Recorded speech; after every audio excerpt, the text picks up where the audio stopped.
Across the world, people are celebrating May Day, International Workers' Day. Hundreds of thousands have turned out in Havana, Cuba, for the traditional May Day march. This year, the Cuban leader, Raúl Castro, was joined on the platform in the Revolutionary Square by Venezuela's President Nicolás Maduro. The crowds braved heavy rain to celebrate in Caribbean style the long history of worker struggles that this day pays tribute to. Delegations from 68 countries also took part, and for the first time, the 5 Cuban heroes who were released last year from prison in the United States joined the festivities. We are here sending to the world a message of unity, of the Cuban people's massive support for their socialist revolution, for the party, for Raúl and Fidel.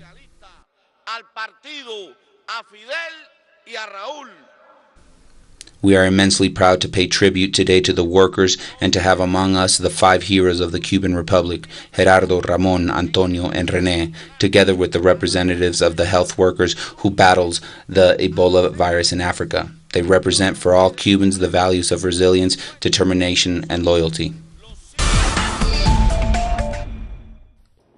As part of a new anniversary of the International Workers' Day in Argentina, which takes place during the last year of President Cristina Fernández in office, labor unions and worker cooperatives started debating the current situation of the working class. Union members state that in the last decade, Argentine workers have significantly improved their quality of life. If we establish a comparison with the end of the neoliberal era, with the 2001 crisis, in which we had 54% of the population living in poverty and a similar amount of unregistered labor, today those rates have changed significantly.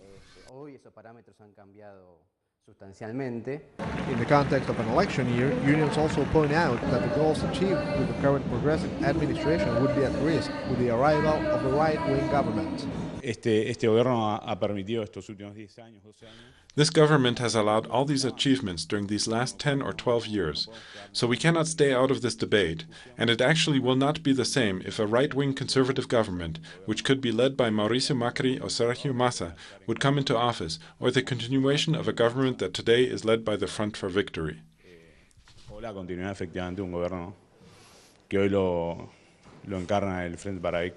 Self-managed companies workers have a special view on Labor Day, as they had to recover their companies to overcome the job destruction process during the neoliberal era. In Argentina and in the rest of the South American continent, we went through the experience of 20-30 years of neoliberalism, of the relaxation of labor legislation, high unemployment rates, job and industry destruction.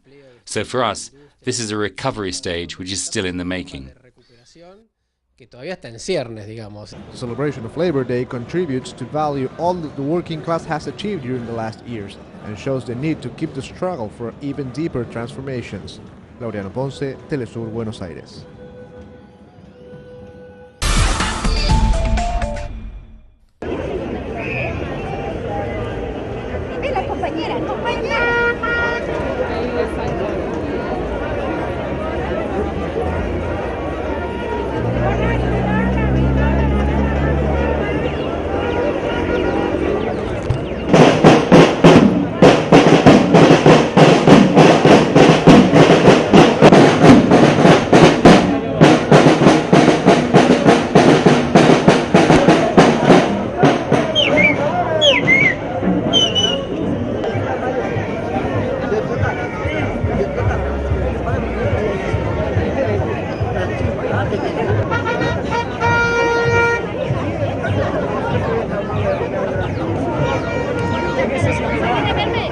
We're here in Central Quito prior to the mobilizations which will be taking place today for May Day. Now there's one mobilization which is leaving from the southern part of the city and another one from the north. Marlon Martinez will be participating in the mobilizations leaving from the southern part of the city. Marlon, why is it important to be participating in this May Day celebration? It's important because here in Ecuador we're living a change of epoch. For the first time, we can come out to defend what we've won in the citizen revolution. It's different from countries in the north, in North America or Europe, where people are protesting to demand their rights. But here in Ecuador, we're defending what we have. That's the difference here and in Venezuela and Bolivia, where people are celebrating instead of protesting against governments that repress their people. So people here want to celebrate and thank their president for So people here want to celebrate and thank their president for what has been won, whereas before they took to the streets to get rid of the president. That's the change of epoch that we're living in Latin America.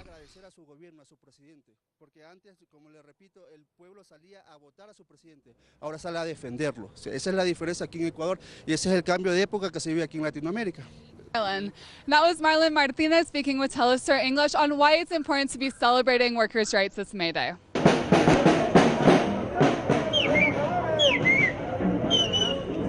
We're here with Jose Villavicencio, a union leader here in Quito, who's leaving from the northern part of the city for the May Day mobilizations. Jose, why is it important to take part in the May Day celebrations today? Mire, estamos aquí los trabajadores de nuestro país, los diferentes sectores sociales y populares, haciendo uso de ese derecho a la resistencia para conmemorar, para recordar los 128 años de los mártires de Chicago. We are here today, workers from different sectors in the country, exercising our right to protest and to remember the 128 years since the martyrs of Chicago. Para los trabajadores, para el pueblo ecuatoriano, porque se le mete la mano al bolsillo a los trabajadores, diciendo hoy de que se quite el 40% del IES que venía. But also to say to the government that we are tired of not having our rights respected. Años, desde el año 42, hoy se ha quitado este 40%. Pero por otro lado se dice que se van a asegurar a 1.500.000 amas de casa, pero lo que no se dice quién va a cubrir esa jubilación patronal. They recently passed a law that is a backward step for the workers and for the Ecuadorian people, because it reduces our spending power, cutting the 40% that we have received from the Social Security since 1942. Por eso estamos aquí, para conmemorar el 1 de mayo, pero para decirle al gobierno que rectifique las políticas que nos afectan a los trabajadores y a los pueblos. Thank you, Jose. That was Jose Villavicencio speaking with us about why his union is participating in the May Day celebration march today. Muchas gracias, Jose. In Europe, Asia, and the Middle East, workers have mobilized to protest austerity and demand basic worker rights, with some protests being met with repression. In Turkey, May Day demonstrations were banned and 10,000 police were deployed to stop marchers reaching the iconic Taksim Square. Protesters broke through and police made many arrests. In Germany, thousands protested capitalism in Habsburg, and in Russia, an estimated 120,000 trade unionists and political activists marched in celebration of the day. In Dhaka, Bangladesh, thousands of workers took to the streets to demand better working conditions, especially for those working in garment factories. In the garment factories. In Taiwan, around 2,000 protesters rallied near the presidential office in central Taipei, and more than 1,000 activists marked the Labor Day in the Philippines with a rally for higher wages.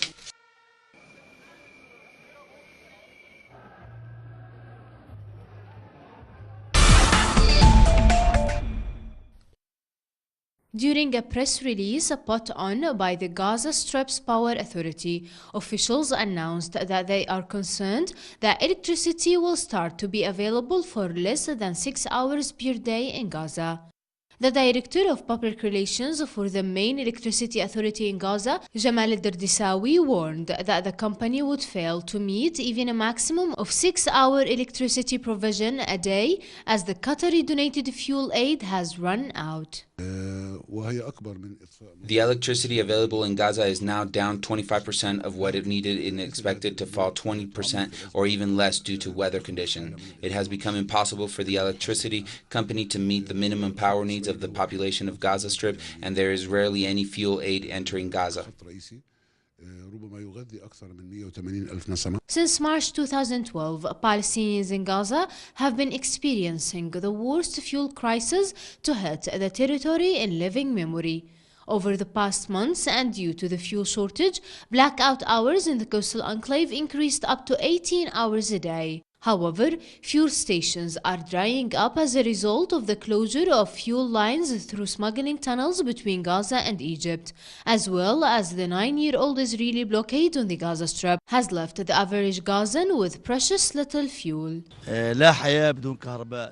I don't know what's wrong with this country. Here in Gaza, the problems never seem to end. Just 2 weeks ago, I was waiting in a long line for more than 4 hours to get cooking gas. Today, there is no cooking gas, fuel, no electricity at home. I wonder if the international community knows what we're suffering, because such silence is really shameful. With over 1.8 million residents living in an area of just 360 square kilometers, the Gaza Strip needs between 40 and 45 million liters of fuel per month. Over the past years, Gazans have smuggled very small amounts of fuel in from Egypt via underground tunnels. These tunnels that have long served as an economic lifeline for Gaza have been rendered useless though, after Egyptian police destroyed 95% of them in 2014. Nur Harazin, Telesu TV, Gaza. In Baltimore, in the United States, 6 police officers will face criminal charges over the death of Freddie Gray. Prosecutions announced this morning. Charges will include manslaughter and murder. Mosby stated Gray had committed no crime at the time of his arrest on April 12th. She alleged police officers illegally arrested Mr. Gray. The announcement was immediately followed by a round of cheers by onlookers. Meanwhile, our correspondents talked to Baltimore residents to look at the context behind the current protests and uprising.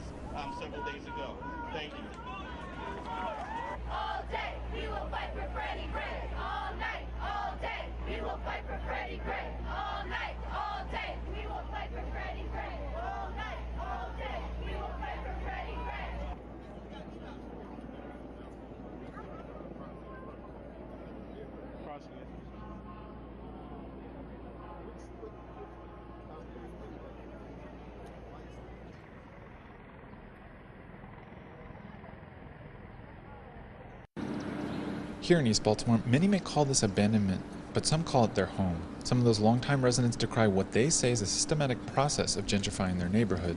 Fix up the houses, buy those properties that are abandoned, and put the people in who need to live there.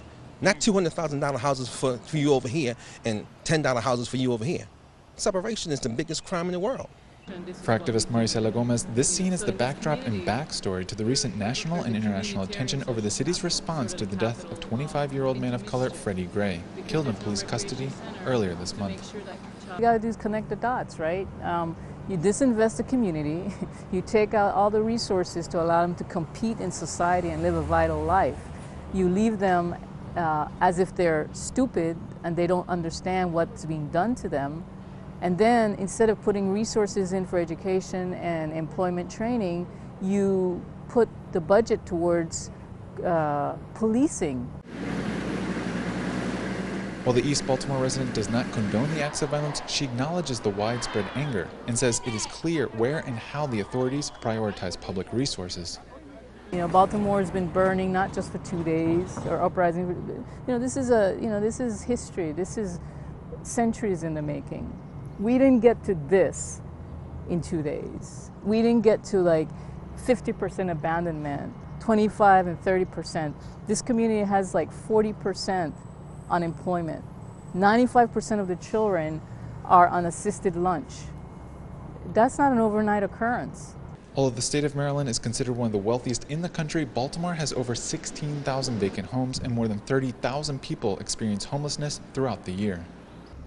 Activists and residents say to find real solutions, one needs to go beyond just tackling police brutality and even racial profiling to tackling what they say is uneven development and the disintegration of the city's communities. Clayton Khan, Telesur, Baltimore City.